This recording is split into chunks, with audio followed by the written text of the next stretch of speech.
So for people involved in the world of franchising, we're sometimes asked about the resale value of franchises and is that possible within what you do?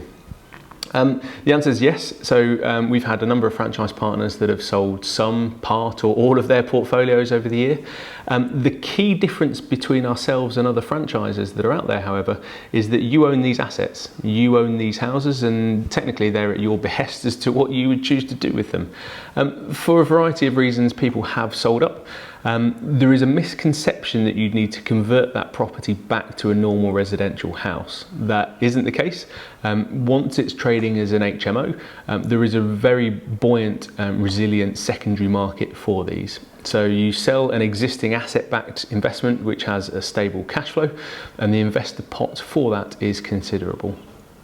We've had a number of people sell assets, and most of them have always sold to other people within our network.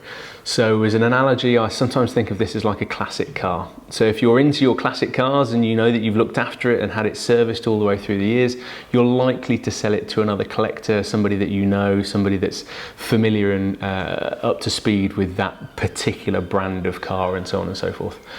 What you probably want to avoid is just trawling through the classified ads or online adverts and buying something that is unique, that is expensive, from a source which is difficult to warrant whether all of the paperwork has been complied with, whether all of the legislation is up to scratch as well. So for our existing partners, we do help with people buying ready-mading and trading HMOs, but for people that are looking at exiting the portfolio, perhaps at the end of their franchise term, the decision is ultimately yours. We don't have a charge or a lien over any of your assets, but we can also provide a lot of help and support and guidance with an exit route. But just to circle back, you wouldn't need to convert that into a residential house again. There is a very buoyant market for a secondary sale for an asset-backed cash flowed investment.